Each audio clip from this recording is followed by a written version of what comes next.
It's my pleasure to welcome you to Answers from Scripture. Whether you're just being introduced to the Bible for the first time or you've been studying it for a lifetime, I'm confident that you'll benefit from Brother Mark's passionate explanations for the Word of God.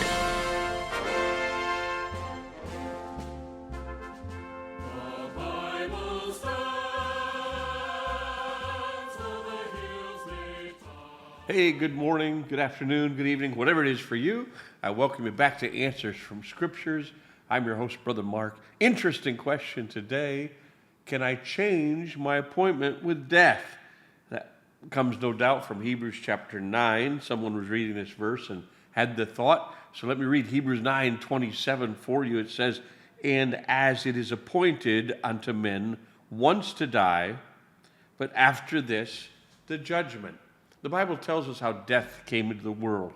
Adam sinned. Romans chapter 5 tells us, "Wherefore, as by one man sin entered into the world, and death by sin. So death passed upon all men, for that all have sinned." You read this in Hebrews chapter 9, and it could be paraphrased. Each of us has an appointment with death, and after that appointment comes the judgment, because every man is going to stand before God for himself.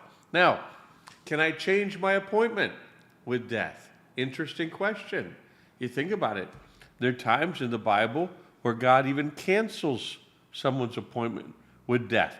I think demonstrating that he's the only one that can take away that spiritual death penalty. He, on a couple of occasions, canceled someone's physical death. For example, Enoch in Genesis chapter 5. Enoch walked with God, and he was not, for God took him. He never died. God simply just took him directly to be to heaven. Or you think of the story of Elijah, another story where God takes a man to heaven without the man dying first. And some people say those are the only two, but I beg to differ, because the Bible teaches of a rapture, when those which are alive and remain shall be caught up together to meet the Lord in the air. And those people also will have their appointment with death canceled. They're the same as everybody else. They sinned. As sinners, we all deserve death. We have the appointment, but God is the one God who can cancel death altogether. Now, if he can cancel death, could God change the timing where your appointment is delayed or where your appointment is hastened? Clearly he can. I want us to look at 2 Kings 20. 2 Kings chapter 20, and it had been made clear to King Hezekiah that he was dying. In 2 Kings chapter 20, verses 5 and 6, where the word of the Lord comes to Isaiah and says, "Turn again," verse 5, "and tell Hezekiah, the captain of my people, thus saith the Lord, the God of David thy father, I've heard thy prayer, I've seen thy tears. Behold, I will heal thee on the third day. Thou shalt go up into the house of the Lord, and I will add unto thy days 15 years. I will add to thy days 15 years. So Hezekiah had an appointment with death, and God said, I'm going to postpone. I've seen your tears. I've heard your prayers. I'm going to postpone that death for another 15 years. I want to put in here, I wouldn't pray too much for God to change his timing in the matter of your death. Here, Hezekiah prayed and cried, and God did change, added 15 years. But 3 years later, Manasseh is born. And when Hezekiah died, Manasseh was 12 years old and became the worst ruler in all of Israeli history. Had he not postponed, had God not postponed the appointment that Hezekiah had with death, Manasseh never would have been born. I think God knows what he's doing, doesn't he? And maybe sometimes we ought to just leave it at that, enough with that. But even though God can change your appointment, he could add 15 years to your life, should he want to.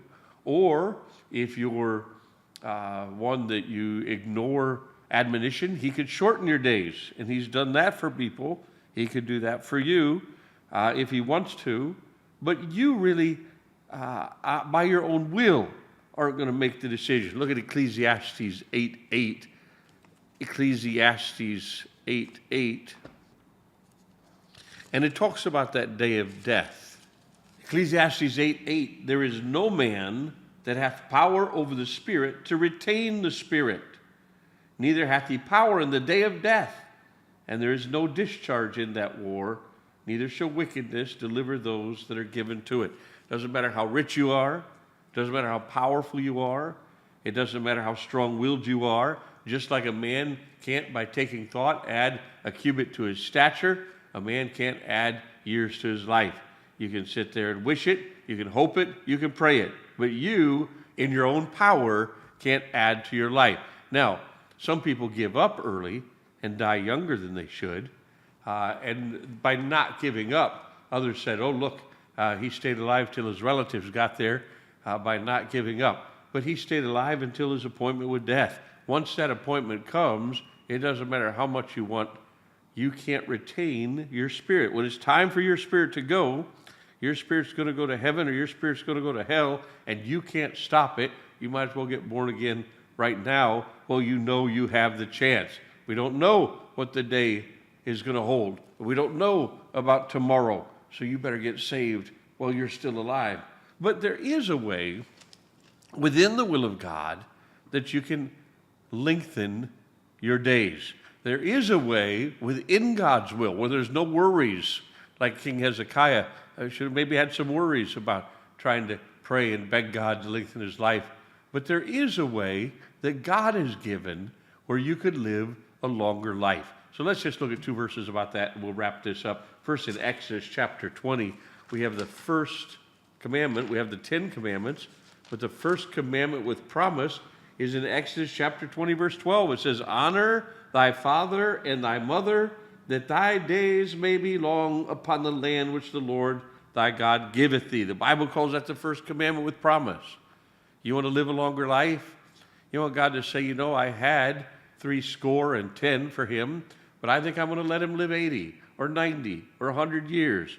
Well, then you honor your parents. It says something similar in Proverbs chapter 3, and we'll close with that. But in Proverbs chapter 3, in the first two verses, it says, my son, forget not my law. Who's speaking? His dad. But let thine heart keep my commandments, for length of days and long life and peace shall they add to thee. You say, I'd like a good life. I'd like a full life. I'd like a long life. Boy, if my appointment with death is coming soon, I'd like it to be lengthened a little bit, postponed a little bit. I'd like to live longer. Okay, God's given us one way to change our appointment with death that's perfectly within his will. You honor your parents. You obey your parents. You find out what their law is, what their rules are, what they think, and you say, I'm going to live that way. I'm going to figure, they've been here longer, had more experience, and God gave them to me. And even if they're wrong, I'm just going to follow them and trust God. And God says, if you're that way, if you honor your parents and obey the commandments of your father, he says, I'll give you a longer life for it. So yes, there are ways. I think some people, they're deceived by the devil and thinking that they've had no power in their life to make decisions. And so they make the one decision they feel powerful to make, and that is to shorten their own life by suicide. You can't lengthen your life by your own will. You can shorten it. But in so doing, what are they doing? In so doing, they're actually taking away their power to make any decision ever again. It's a foolish mistake. It's listening to the devil. No, you live as long as God lets you live.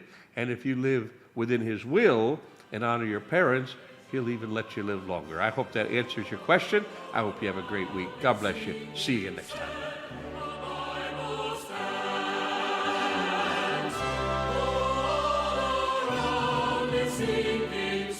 Thanks so much for listening. If you have a question you'd like to have answered, mention it in the comments field below, or visit us at www.answersfromscripture.online.